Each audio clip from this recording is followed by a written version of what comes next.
Goten and Trunks could probably fight Semi-Perfect Cell and win.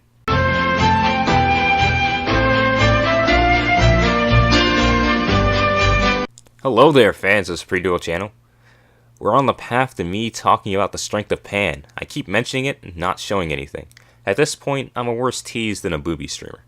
But in my video about how Saiyajins only seem overpowered when they actually aren't, I talked about the prodigies known as Son Goten and Trunks. I know that I shat on them just a little bit during my video on Caulifla, but the undermining of the Super Saiyan form did start with these little squirts. Their squirtness aside, they're a hell of a lot stronger than anyone thinks.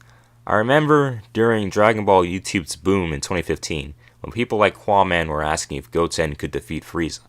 The answer is obviously yes. Goten would destroy Frieza outside of his Resurrection F and GT counterparts, but personally I think that goes without saying. Now, for some reason the boys are often downplayed to Frieza or Namek level. I think it's because they're at Super Saiyan 1, so people just assume that its initial appearance is the level they're at. Add on to the fact that they're kids, and people happen to greatly underestimate them. But let's explain why they're clearly much, much stronger than people give them credit for. So to start off, base Trunks is able to move in 150 times Earth's gravity. This isn't a super impressive feat, but the ease at which he does it when he transforms into a Super Saiyan surprises Vegeta. And Vegeta is even more impressed with how naturally the transformation happens to come to him, and of course Trunks reveals that Goten can ascend as well. On the other end, Goten is really making rusty Gohan work, surprising him with how hard he can throw a rock and how fast, and of course blowing him away with his Super Saiyan transformation. So early on we don't get a lot to go on for how strong these two are, just that they're incredibly impressive.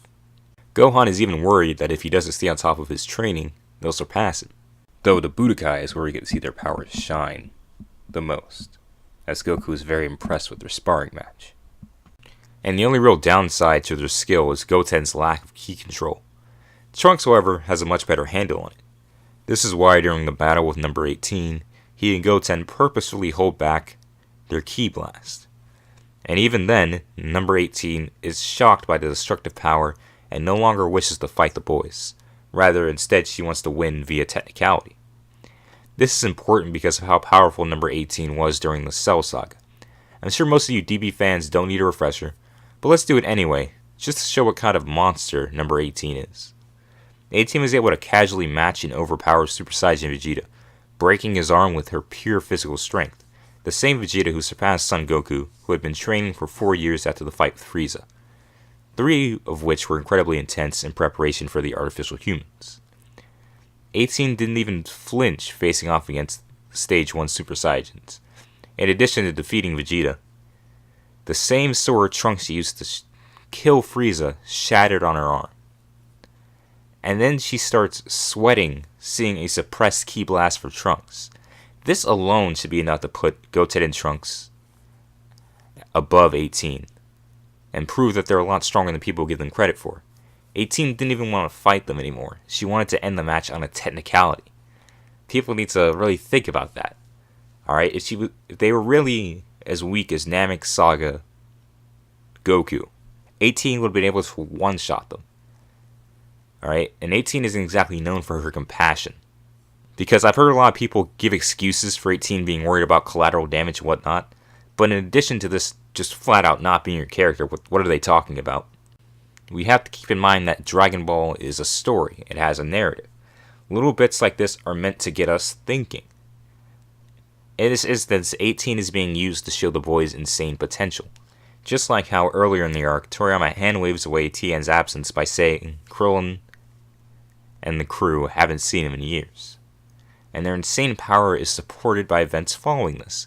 When Vegeta blows himself up, and Gohan is presumed dead, Piccolo says that Goten and Trunks are their only hope with defeating Majin Buu. Now, I hear what you're saying. Of course he said that. Fusion. But, keep in mind, Piccolo says this before Goku explains what fusion is. So, before fusion is even introduced as a concept for Piccolo to know about and understand, he believes that Goten and Trunks have a better chance of defeating Majin Buu than he does. In addition, he mentions it's a faint hope. Obviously, they aren't as strong as the older Saiyajins, but clearly he places them above himself. So this means that the boys surpass Piccolo, which explains why they were able to shit on 18 so easily, because Piccolo was equal to number 17 and has been training for 8 years since that moment. And he still places the boys as a hope for the defeat of Majin Buu above himself. This is pretty insane on its own. Of course, the boys don't have any showings in the Buu arc to show that they are as strong as, say, Cell Saga Gohan, but they're obviously far above Android Saga Super Saiyajins. I would wager that they could even defeat Semi-Perfect Cell based off their superiority to Piccolo. Now, these next few examples of their power that I'm going to bring up have semi-questionable continuity, so take it with a grain of salt.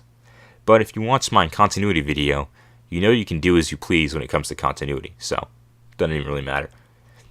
In a Daizenshuu, specifically, I think it was number 2, it stated that Goten and Trunks are ultra prodigies due to their lack of tails, and even claims that they mastered Super Saiyan, which explains their temperament, and further lends credit to the idea that they're incredibly powerful. Goten's specific Daizenshuu 2 entry claims that he has power that is not the least bit inferior to Gohan. While this obviously isn't true, it's worth noting that they're definitely rather close, and this is supported by their fights with Gohan and Vegeta, respectively. But the feats of Goten and Trunks don't stop there. While they are without a doubt high Cell Saga tier in the Buu arc, they do have feats following the saga. I'm not talking about GT either, because I already did a video on that. Link in the box. But we do see something in the story of Yo Son Goku and his son's return, when Goten and Trunks were able to easily defeat Avo and Kato, who were stronger than Frieza. Now the anime doesn't make it clear, but in the manga they specifically have Taro remember first form Frieza. So they're not more powerful than 100% Frieza in their base forms, as insane as that is. At least in the manga. The anime might be a little bit different. I didn't feel like rewatching that. So, that's who Taro was talking about, first form Frieza. However, in both versions, Goku does say that Frieza is no problem, and that Goku probably means full power Frieza. So again, stop downplaying my niggas Goten and Trunks the Frieza Saga tier. Alright, across the board, even at their weakest, they absolutely destroy Frieza, no difficulty. And then in the bonus chapter of the Dragon Ball Super manga, we see that Goten and Trunks are able to fight off several Cell Juniors, who were as strong as they were during the Cell games according to number 17. Which lines up perfectly with what I've said about their power, and how they could probably beat or at least match Semi-Perfect Cell in the Buu arc.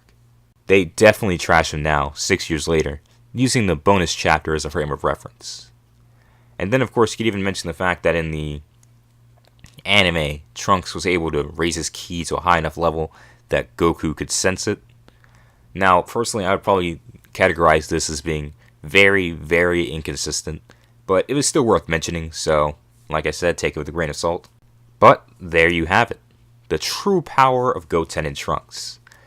They're not nearly as weak as people make them out to be. They're actually incredibly powerful for being such little kids and teenagers now, even though you couldn't tell because no one's bothered to come up with a new design. Even though they did have a design already in stock from the Trunks special, but that's neither here nor there. Now, they're not nearly as strong as they get in GT, but I already did a video on that. Sorry this video was so short, but Goten and Trunks don't do very much. Their ineptitude is practically a meme onto itself at this point. But I'm excited to do a video about Pan next week, and I'm even more excited to bring more DB content to the channel. I'm thinking about a few different topics, and then like I said in the last Dragon Ball video, I plan to redo a lot of older videos I don't quite like anymore. I stand by every point I made in them, of course, just not the presentation. Of course, the rest of this week we have videos coming out about social justice and comics and general entertainment, more comic book reviews, and I think I might try to squeeze in that Respect Thread video, but we'll see. And of course, we're finally going to get to recording and editing the Kafla video, now that the Dragon Ball Super manga has finally had Kafla show up and be eliminated. We can talk about her in entirety, and hopefully I'll never have to talk about her again. But if you liked this video, be sure to hit the like button. That's what it's there for. Subscribe and hit the bell so you never miss another video. Comment to tell me your thoughts. You tired of people sleeping on Goten Trunks like I am? And share the video to end the spread of misinformation. Remember to keep GT strong and stay supreme. TAF 108. Out.